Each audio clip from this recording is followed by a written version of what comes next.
and this is the AM Gold Fix, uh, as sponsored by and provided by the Opportunistic Trader. Having listened to a couple of my own videos recently, I realized that the most common word in my language is and Now, it's not that I'm not used to being a public speaker, but when I start trading or thinking like a trader, there is a lot of hesitation because you're thinking, and the is the pause. But anyway, uh, what we are going to try and do moving forward is tighten this up for everyone. Spend the first 15 minutes on gold and gold alone, actionable levels, things we're looking at that are micro to macro, and specifically on gold itself. Then after that, we will talk more in a macro sense, not necessarily where prices are or where they're going, but drivers that affect the global markets, possible events on the table. And by no means are these the only things, but these are the things that we look at. It's not the royal we, there's more than one person involved here. But the idea of that is to say, hey, there's a problem in France. It's going to affect Italy. It's going to affect Europe. And that's going to affect gold. The idea is to hopefully, using macro analysis, give you a glide path as to how gold as a currency, not a currency, but as money, will behave. And we also today, hopefully, will be able to, if our computer is willing, allow us to show you how we use Twitter, how traders use Twitter in a way that filters out the noise, allows you to create lists of, say, news, politics, that you can see in real time in a stream, and allows you to create columns that you can focus on of your favorite people, like the Opportunistic Trader. He pays me a lot of money to say that. I'm just kidding. Um, Larry Benedict's uh, information is a column. Trump gets a column because, love him or hate him, you have to follow what he's doing. I'm getting a coffee while I'm doing this. What I want you to look at is gold. We're starting with the weekly chart for two reasons. First of all, and I've discussed this before, the yuan is in red, inverted. The Chinese yuan is inverted, and you can move that red line up or down wherever you want to. But the point of it is, uh, there is a range that gold has been trading with the yuan for the last year and a half. Uh, Now, there's also an issue that we're pulling away from it right now. I have been focusing on the slope of the yuan, and this is inverted. Remember, if it's going down, it's getting closer to 7 yuan. If it's going up, the slope is getting closer to 5. So I inverted it for this chart to show the positive correlation of it with gold. So although I'd hesitate, you can create a channel out of this. I look more for the yuan right now, more than the DX, as a driver of gold. Now, this is because of the trade war. And what you'll see here is this is a weekly, shows up differently on the daily. But what you can see is, as there started to be possibly headway, or the beginnings of headway, or progress made in the China trade situation, and I promise we won't spend too much time on this, gold pulls away. And at one point I said it would come back, and it did. And right there is where it did. And and I felt vindicated. But the reality of it was it only stayed there for a brief minute. So I have to ask myself, as a trader, are we in a new environment where gold is revaluing itself against all paper currencies, or is this just a bigger crash to come? Or thirdly, is the peg that I believe that is in effect with the yuan there, but just being allowed to breathe a little bit more? So why don't we just start with this? Uh, uh, Before we get to the VBS system and the technicals, I want to say that the yuan behavior warns of weakness. So some people have begun to handicap gold as discounting a trade resolution. I do not. This is flow driven, and I see other metals beginning to capitulate. If you look at platinum, which I'm not going to put the chart up right now, on the right hand side of the screen, trading 780, 780 on the screen at the moment, up a little bit after testing a double bottom, I think, on chart, which we can look at later on. But the reality is, you have to be aware that gold's moneyness keeps a floor under it relative to the more industrial metals, and that's fine, uh, because it goes along with gold's moneyness keeping a cap on it, because the IMF and other countries really don't want people to recognize it as money, because it crosses borders. So there's a floor and a cap on gold now. Uh, my VBS system, which we're going to touch on now, is actually bullish. Uh,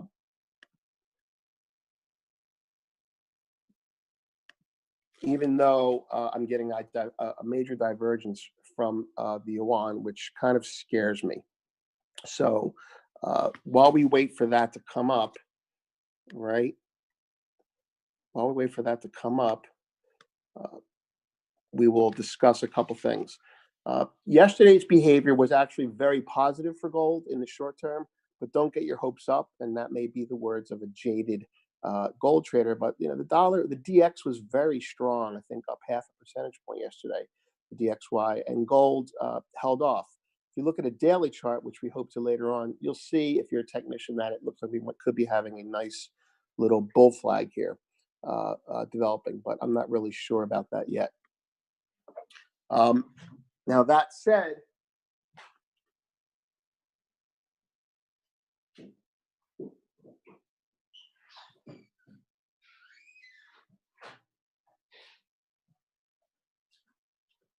sorry, just getting a little hotter coffee. That said, uh, gold is in a breakout. If you see the Bollinger Band system that I gave a buy signal on last week, at the end of the week, that I bought midweek early, stopped myself out, and then bought again. Closed it out yesterday for personal reasons. I wanted to focus on something else, and the system that I have is not as systemic, as automated as people would think. But the market, the gold market, you should be long above 1233 and change. This is spot, and I apologize for the percentages, but they remain as long as I have the yuan uh, indicator there.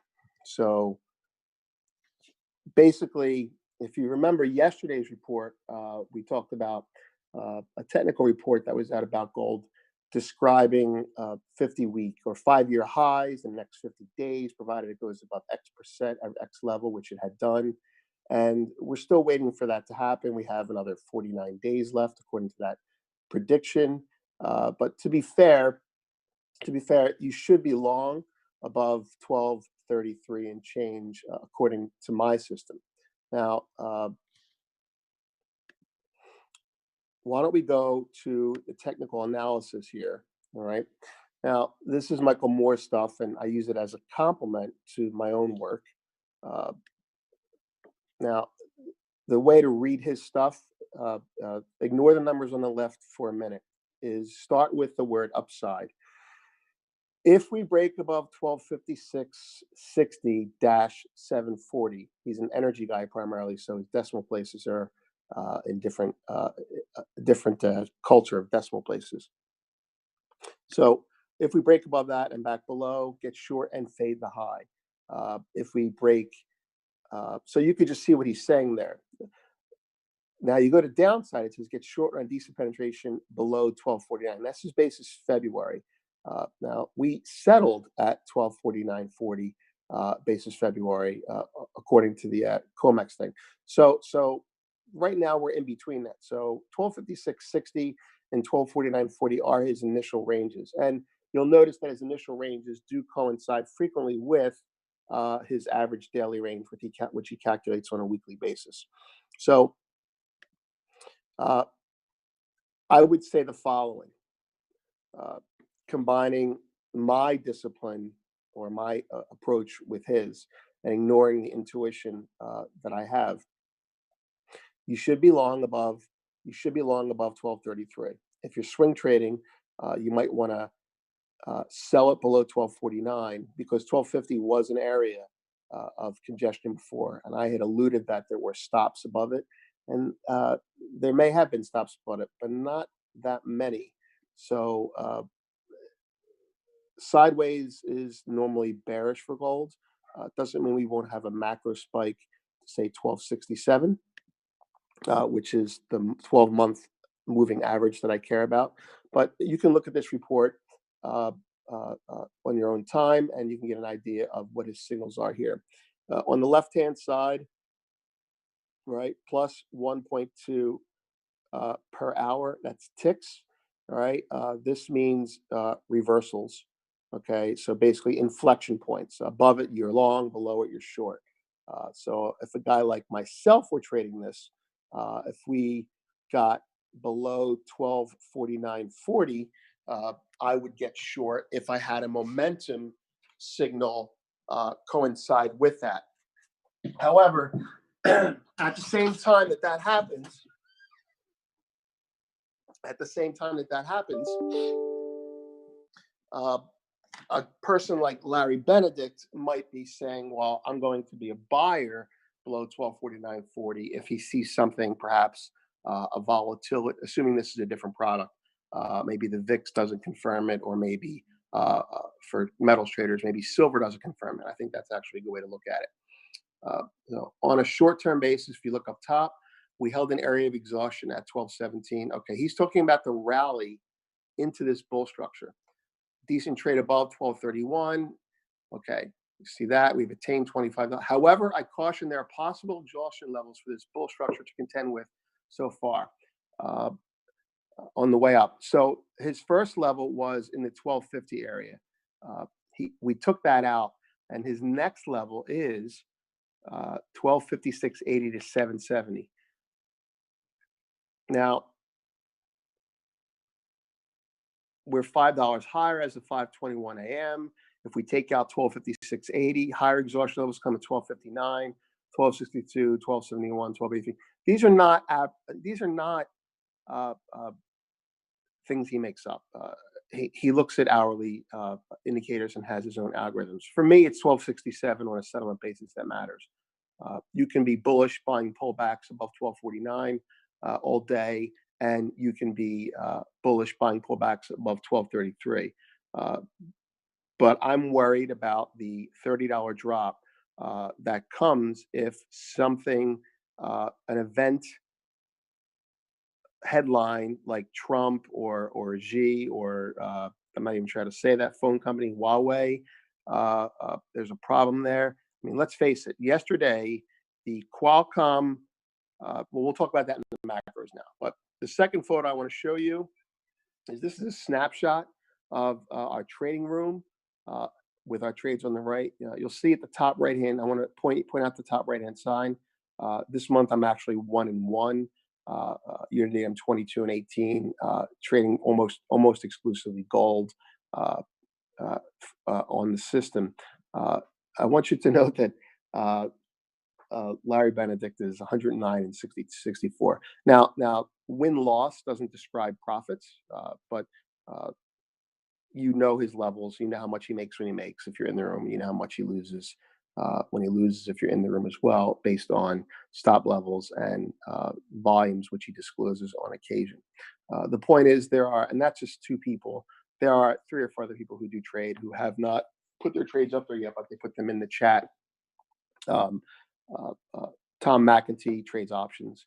Uh, uh, uh, uh, Kelly Brent trades natural gas, primarily analysis, but she does put her money where their mouth is. And Tracy Schuchart, known for her technical analysis, is a futures trader, and she's an options trader, and she's been doing it for years. So there you have it. That's what you're looking at if you're looking at our work here. All right. So here's the overnight recap.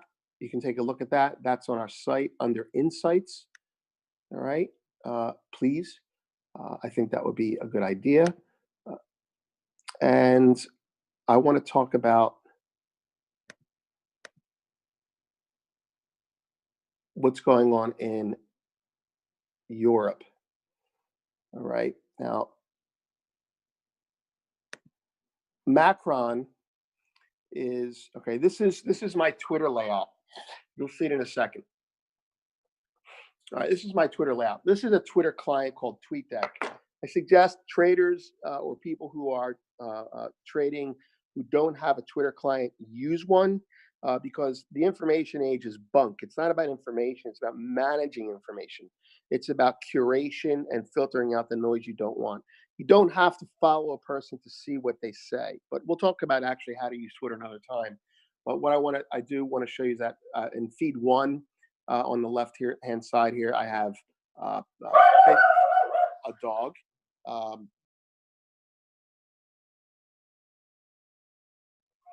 in feed two, I have more political work. I apologize. I have a home office. And in then I have user myself. Now, what I want to direct your attention to is the user column here and show a couple people that I think are worth looking at if I can get to it. But the reality of it is here's basically why don't I just give you the information that I pulled up.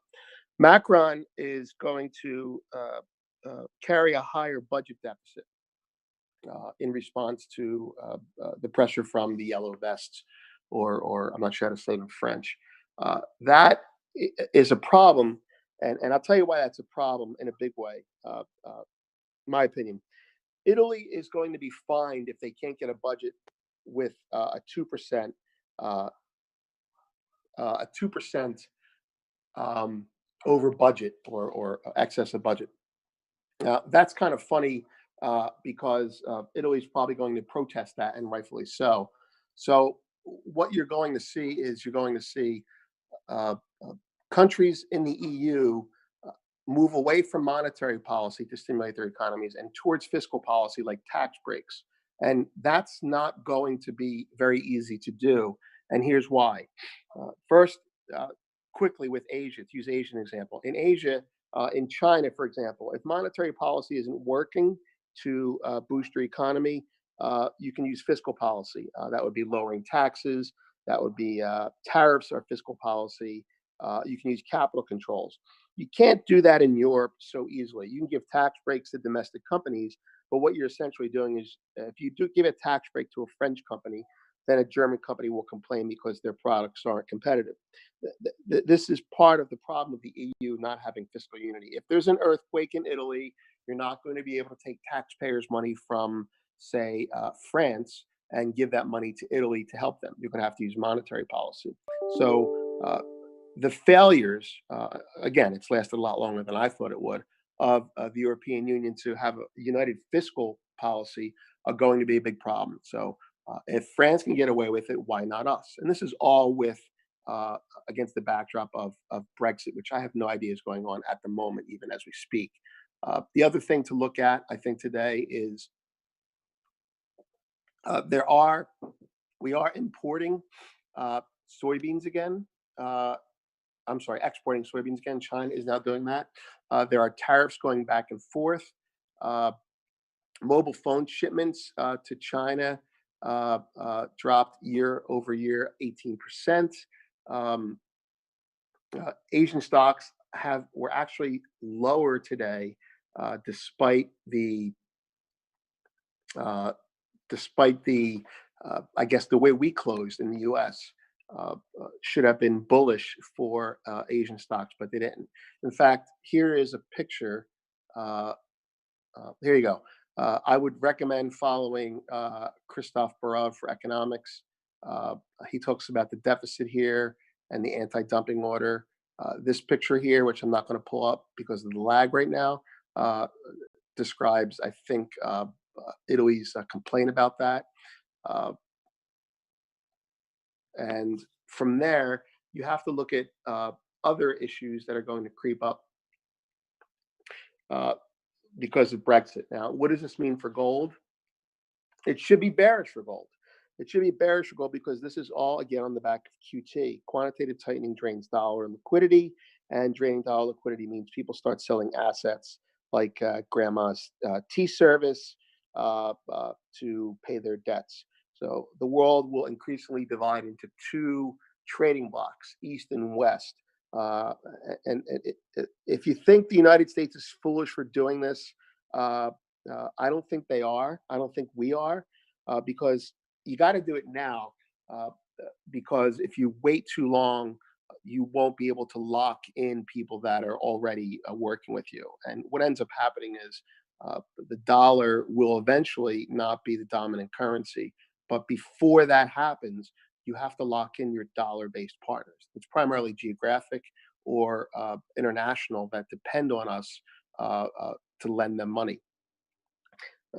In the end, QT will cause a stock crash to 2000, 2200. Then you'll see what could be perceived as a PAL put.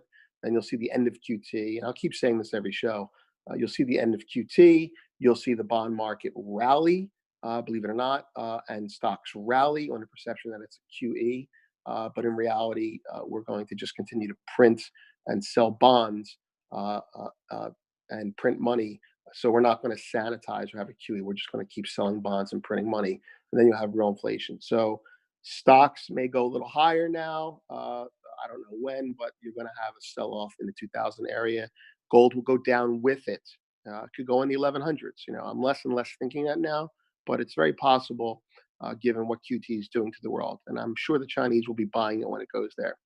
Uh, uh, on deck is the AM roadmap with Larry Benedict. I encourage everyone to tune in for that. And I'm looking here at Twitter. I'll give you an example of what I focus on or how I use this tool. Uh, okay, so the opportunistic trader, I create a column for the opportunistic trader for multiple reasons. Uh, Retweeting things that I think are excellent, like, for example, uh, uh, schedules and videos that are on the site, um, as well as being able to read their stuff quickly and filtering out people that I really don't want to pay attention to at that moment. But that's pretty much it. I want everyone to be aware that uh, uh, we have gold on the radar for another hourly buy signal above 1256, but we're going to ignore it for the first hour of the day. We're looking at the 4 hour to possibly kick in late in the day, but uh, long the market, it would not be a bad idea to start taking profits, scaling up between 1250 and 1260. So that means as in right now, below 1250, 1249, spot 90. Be concerned for a little bit of a washout. Keep your eye on China. And that's it for today, folks. And thank you very much for joining. And we'll keep this a little bit tighter and it'll progress, and you'll get more out of it as time goes on. Thank you very much. Peace.